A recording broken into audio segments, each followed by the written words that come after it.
My name is Ayodeji Balogun. I'm the Regional Director for Africa Exchange Holdings for West Africa. I also double as the Country Manager for AFEX Commodities Exchange in Nigeria. I'm an alumni of the Lagos Business School. I also just completed the Global CEO Africa as the pioneer class of the program, jointly curated by Lagos Business School, Strathmore Business School, and ESA Business School.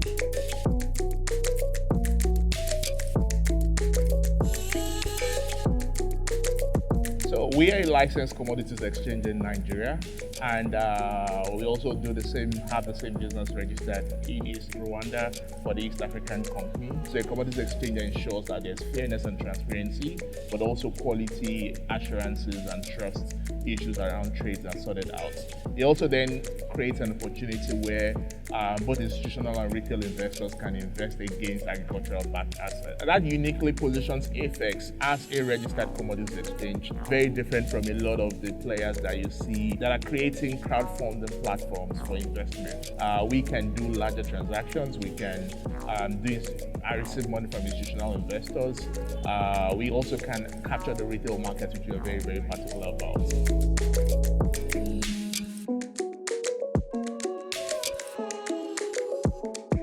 When I joined the industry in agriculture and you go into meetings where agriculture issues, policy of business was discussed, the room was always filled with people 55 going to 60. But that has changed now. You have a lot of young minds coming in, joining the space.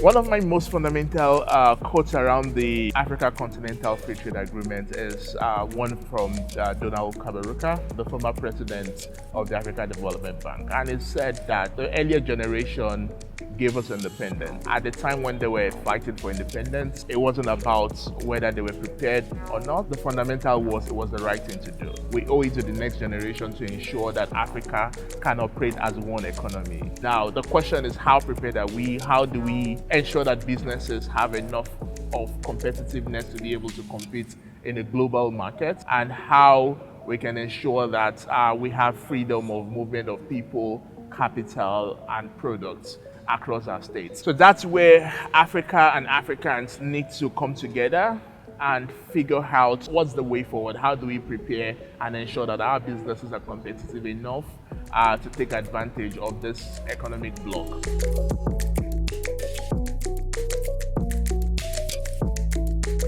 When you look at how businesses operate across Africa and how this affects to particularly what we call the Africa gazelles, the fast-moving, fast-growing SMEs in Africa, but also the larger conglomerates that operate within the countries, and where does it affect them?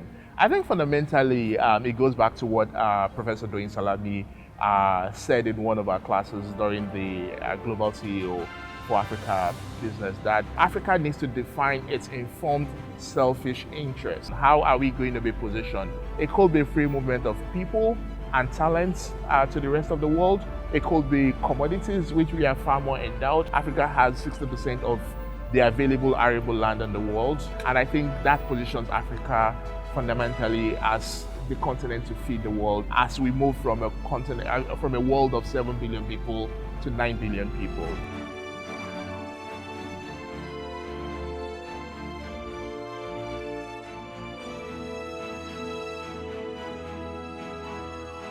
Looking at opportunities that AFEX could plug into, first, the vision of the founding investors was to build a commodities exchange that actually could arbitrate trades originating in Africa to the rest of the world, but also within Africa states. Commodities being a fundamental asset of an important asset class. If you look at the capital structure of Africa as a continent, it is very important for Africa and Africans that we are able to control how commodities are traded and how the value is being appropriated. So if you look at coffee or cocoa, for instance, Ghana, Cote d'Ivoire, Nigeria, and Cameroon produce over 75% of the world's cocoa. But cocoa prices are determined on the floors of the London Futures Exchange or International Commodities Exchange in New York, very far, thousands of miles away from where the farms and the farmers are. The entire production of cocoa contributes only about 5% of the entire chocolate industry. So the fundamental ingredients, that is about 80% by mass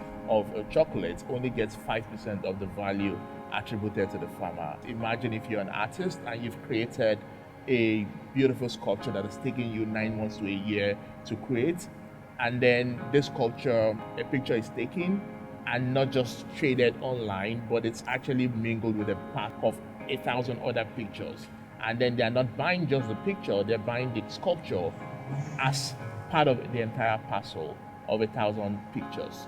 So it takes out the ingenuity, it takes out the creativity, it takes out the individual effort and the story behind every bag of coffee bean that is traded. It commoditizes it into a point where there's absolutely no value that remains with the farmer. Now, as a continent, I think the Africa Continental Free Trade Agreement brings all of us into a unique framework where we can negotiate better with the world. So rather than each country setting its own trade terms, you actually could have a common trading term for all of African countries. One other aspect of the Africa Continental Free Trade Agreement in the context of agriculture is food security.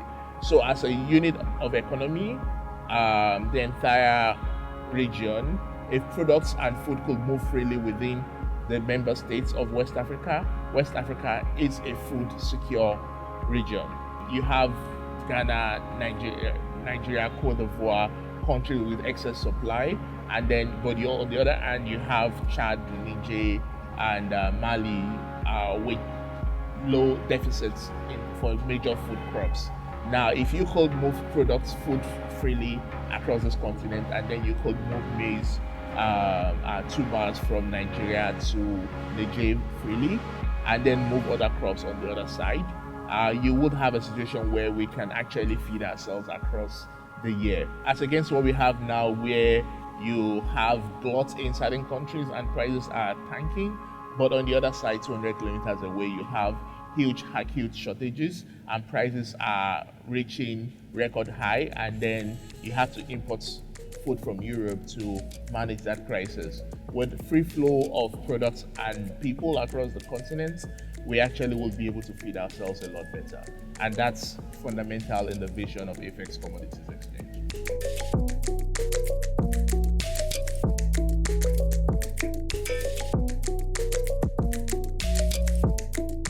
The way businesses should react, in my opinion, to the Africa Continental Free Trade Agreement is one of optimism, because we need to be competitive. If we are passive and we are not proactive, then it could mean that we will be less competitive, and then we would have dumping from other parts of the world on products that we have the capacity to produce. At AFEX Commodities Exchange, our vision is that we think we're crazy enough to help Africa feed itself. We're very bullish about these policies, as we think that it helps us as an institution to position ourselves to work across the continent and then help it produce enough food to feed itself, but also to export and earn foreign exchange to import whatever it needs to import.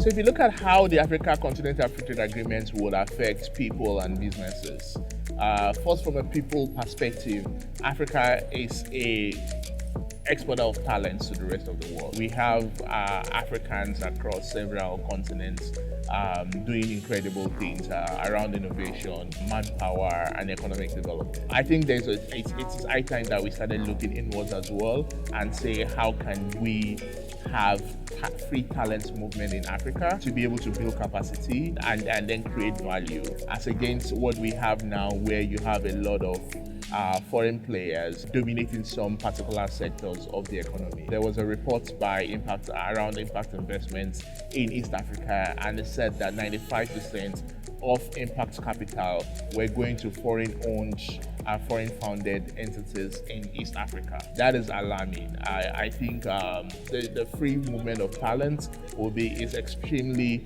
important for the development of Africa. So from a corporate perspective, businesses need to be a lot more innovative, a lot more adaptive, but must also think in terms of how do they fix the extended perimeter of doing businesses, enhance the capacity both of your inbound and outbound partners, people that deliver your raw materials and your processes and your suppliers, but also your distribution channel. How can you grow as a collective rather than an individual focused on his bottom line alone. To look at the possible disadvantages of this agreement, which is where you have some of the people that have an opposite view, including Nigeria, which has been one of the last set of countries to sign the agreement before we finally did a few weeks back, is that it opens up to undue competition, that it allows other countries, probably more developed countries, which either enjoy subsidized production costs or have better efficiencies and hence lower cost of production, to be able to compete unfavorable with local growing industries. That you could have a lot of products dumped into the continent competing with the sales as other countries, and these products may not come into your own country of jurisdiction. It could go to a neighbor country and then cross the border to yours, hence being increasing the competition and then reducing the number of jobs that is available for the citizenry and then the tax income to governments. And I think this is one of these views that assumes that we will remain uncompetitive as a continent, and I think fundamentally we need to have an opposite view and be a lot more optimistic to say how can we be competitive as against accepting lack of competitiveness as our fate.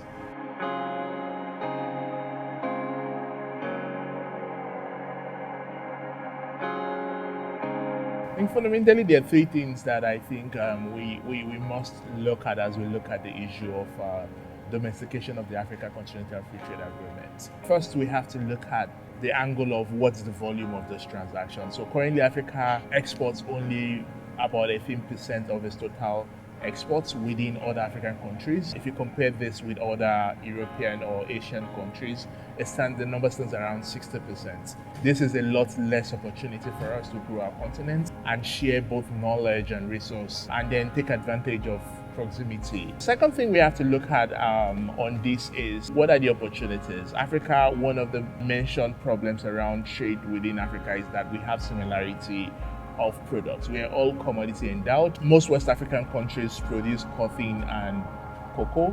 Most East African countries on the other side produce coffee and tea. How do you then trade between the countries if we all produce the same thing, with the same methods, with the same relative cost of production? So fundamentally, there has to be increased value addition so that you have diversified finished products that can then move across the continent. The third part of it is that we have to have an enlightened selfish interest as a continent. What do we want to get out of this agreement in the medium and the long term, as well as the short term? How must we ensure that we are well positioned to ensure that we can maximize the benefits? Without an enlightened selfish interest, this would just be one of those other agreements that we've all signed to.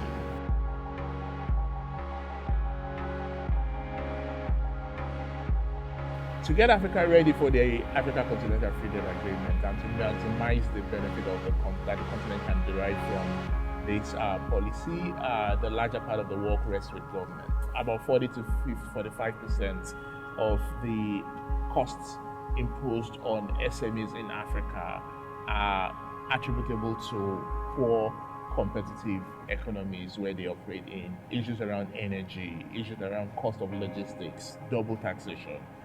Those are about 40 to 45% increase in our cost of production of services or products. The harmonization of the policies and the domestication of these policies are one that pursues Africa's self-informed selfish interest to ensure that it actually does create an economy that is conducive for African businesses to thrive and compete globally.